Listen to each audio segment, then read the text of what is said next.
They tell you that when you hit a certain age in gaming, you're done.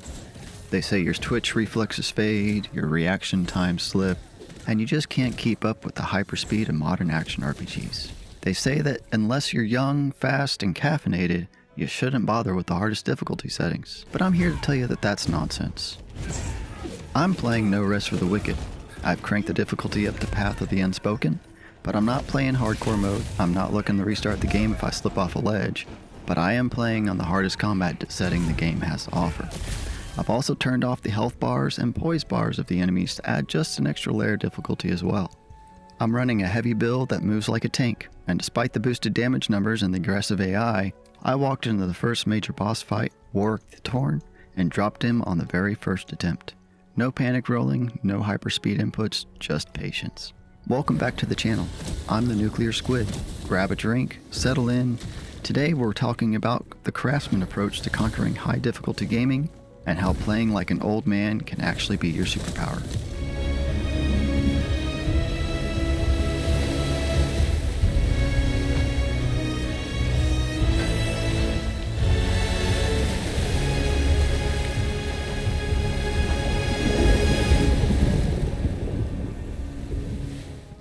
If you're new here, I used to be a nuclear electrician's mate in the Navy. In that line of work, the stakes are incredibly high. You learn pretty quickly that rushing gets people hurt. When you're dealing with high voltage or reactor systems, you don't react, you anticipate. You follow the procedure. I'm applying that same logic to Moon Studios' new title, No Rest for the Wicked. Now, why am I playing on the hardest difficulty if I'm claiming to be slower? Because it proves the point. Most people jumping into this difficulty are trying to play it like Diablo on steroids or Dark Souls on speed. They're stripping naked for the light rolls, dodging a million times a second, and trying to outframe the enemy AI. Me? I went the other way. I'm rocking a faith-based build, holding a wand in one hand and a shield in the other, wrapped in some of the heaviest armor I could find. We're going to break down why this methodical, heavyweight playstyle works even when the game is trying its hardest to kill you. We'll analyze that Warrick boss fight, and discuss why this game is a masterpiece for the older, more strategic gamer who wants the challenge without the carpal tunnel. Let's talk philosophy for a minute. When you're younger, gaming is often about raw mechanical skill. It's about how fast your neurons fire. But as we get older, that hardware slows down a bit. However, the software, our pattern recognition, our patience, that gets upgraded. I call this the Craftsman approach. On the highest difficulty, No Rest for the Wicked is punishing. The enemies are aggressive, they hit like trucks. One mistake usually means half your life bar is gone. This terrifies the speedrunner because one slip up ruins the run. But for the Craftsman, high difficulty just means stricter tolerances. The combat here is weighty. It has inertia. When you press a button, you're committing to that action. If you swing a sword, or in my case, cast a spell, you're locked in. You can't cancel out of it just because you made a mistake. This rewards the patient mind. It rewards the gamer who treats an enemy encounter not like a reaction test, but like a problem to be solved, a circuit to be fixed. I see a lot of younger players getting frustrated with the stamina system here, especially on harder settings where resource management is tight. They run out of breath, get stun locked, and then die. They're trying to force the game to play at their speed. But the Craftsman respects the material. You have to play at the game speed. For me, that means heavy weight. I'm intentionally making myself slower. Why? Because it forces me to be deliberate. I can't spam dodge. I have to stand my ground. It turns the combat from a dance into a negotiation, and I'm negotiating with a shield.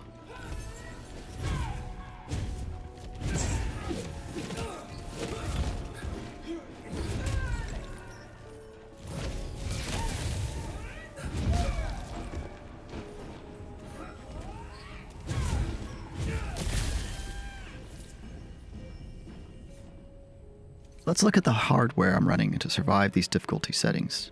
I call this the Reactor Shield build.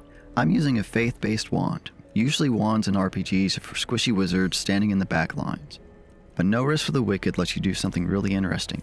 It lets you pair that wand with a shield and plate mail. The synergy here is incredible. The heavy armor gives me the poise to withstand hits without getting interrupted. On high difficulty, getting interrupted usually leads to stagger lock death. The armor prevents that. The shield allows me to mitigate damage when I can't get out of the way, and the wand, it allows for quick, precise strikes with a scale with faith. It's a bizarre combination. I look like a paladin who forgot his sword and grabbed a stick, but it works. Now let's talk about the movement penalty. Being the heavyweight class changes your dodge. I'm not maxed out on weight, so I still have a dodge roll. It is slower and has weight to it. It has fewer invincibility frames than the light roll, but it feels grounded. It forces me to rely on precision timing rather than evasion. When you're playing on the hardest difficulty, relying on iframes is a gamble. Relying on armor and a shield can be a guarantee. There's a tension to playing this way. You're telling the game, I'm not going to run around you, I'm going to walk through you. It lowers the heart rate, it keeps you calm, and staying calm is exactly how we survive the first major hurdle of the game.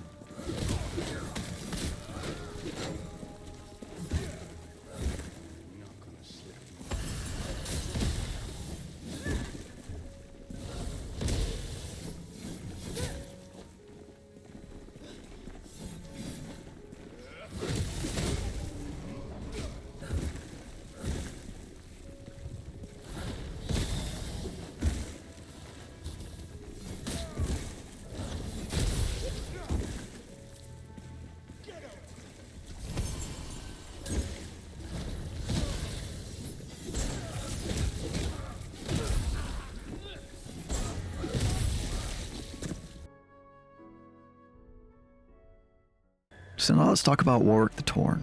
This is the first real check in the game. On the difficulty I'm playing, his damage output is absurd. He has huge sweeping attacks and he hits like a freight train. Now, I mentioned in the intro, I beat him on my first try, but I want to be clear, this wasn't a flawless no-hit speedrun. It was messy, it was close, it was real. Watching the footage back, you can see the old gamer strategy kick in. First, look at my spacing. I'm not hugging him, but I'm not running away. I'm staying right at the edge of his reach. I'm waiting for his telegraphed attacks. Right here, this is the moment. I got flustered, I missed a timing window, he clipped me, and because of the difficulty setting, that single clip took me down to critical health. In the old days, or maybe in a different mindset, I would have mashed the dodge button, I would have tried to heal immediately while he was still swinging. That's how you die. Instead, I had to mentally scram the reactor. I had to reset. I had to remind myself, slow down. There's a rhythm in Warrick. 1, 2, pause. 1, 2, pause. I waited. I ate the pressure. I kept the shield up. Only when he finished his heavy slam did I back up and heal. That is the discipline. It's fighting the urge to fix the problem now versus fixing the problem correctly.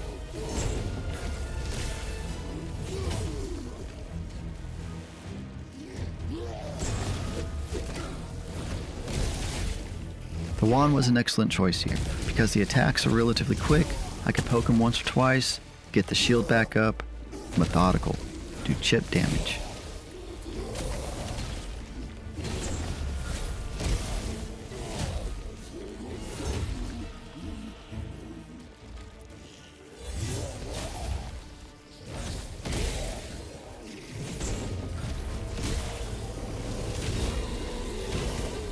I wasn't trying to melt his health bar, I was just trying to survive the next 10 seconds, and then the next 10, and eventually he fell. It was close, but that feeling, that satisfaction of dissecting the boss on the first try, on the hardest setting, not because I have the reflexes of a 16-year-old pro gamer anymore, but because I kept my head cool, that is unmatched.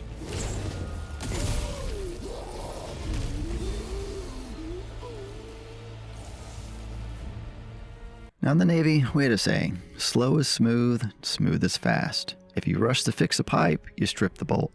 If you rush to boss fight, you miss the tell. No Rest for the Wicked is a game that is begging you to slow down. The art style, the isometric view, the heavy physics, it's all designed to be observed. For us older gamers, or just anyone who feels overwhelmed by the speed of modern gaming, this build and this mindset are the keys to the kingdom. You don't need to be faster than the AI. You just need to be smarter. You need to be willing to wait that extra half second to confirm the attack pattern.